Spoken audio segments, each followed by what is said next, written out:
मैं आपको धनतेरस के से प्रचलित एक कथा सुनाऊंगी। एक समय भगवान विष्णु मृत्युलोक में विचरण करने के लिए आ रहे थे। तब लक्ष्मी जी ने भी उनके साथ चलने का आग्रह किया। तब विष्णु जी ने कहा कि यदि मैं जो बात कहूँ तुम अगर वैसा मानो तो फिर चलो। तब लक्ष्मी जी उनकी बात मान गई और भगवान विष्णु के साथ भूमंडल पर आ गई। कुछ देर बाद एक जगह पर पहुंचकर भगवान विष्णु ने लक्ष्मी जी से कहा कि जब तक मैं न आऊँ तुम यहाँ ठहरो, मैं दक्षिण दिशा की ओर जा रहा हूँ, तुम उधर मत आना। विष्णु जी के जाने पर लक्ष्मी के मन में कौतूहल जागा कि आखिर दक्षिण दिशा में ऐसा क्या रहस्य है जो मुझे मना किया गया है, और भगवान स्वयं चले गए। लक्ष्मी जी से रहा न गया और जैसे ही भगवान आगे बढ़े लक्ष्मी जी भी पीछे पीछे चल पड़ी। कुछ ही आगे जाने पर उन्हें सरसों का खेत दिखाई दिया जिसमें खूब फूल लगे थे। सरसों की शोभा देखकर वह मंत्रमुग्ध हो गई और फूल तोड़कर अपना श्रृंगार करने के बाद आगे बढ़ी। आगे जाने पर एक गन्ने के खेत से लक्ष्मी जी गन्ने तोड़कर रस चूसने लगी। उसी क्षण विष्णु जी आए और यह देख लक्ष्मी जी पर नाराज होकर उन्हें शाप दे दिया कि मैंने तुम्हें इधर आने को मना किया था, पर तुम न मानी और किसान की चोरी का अपराध कर बैठी। अब तुम इस अपराध के जुर्म में इस किसान की 12 वर्ष तक सेवा करो। ऐसा कहकर भगवान उन्हें छोड़कर क्षीर सागर चले गए।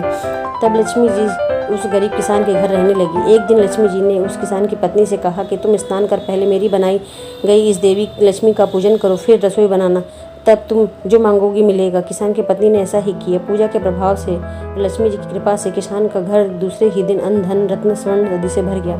लक्ष्मी जी ने किसान को धन धान्य से पूर्ण कर दिया। किसान के 12 वर्ष बड़े आनंद से कट गए। फिर 12 वर्ष के बाद लक्ष्मी जी जाने के लिए तैयार हुई। विष्णु जी लक्ष्मी जी को लेने आए तो किसान ने उन्हें भेजने से इनकार कर दिया।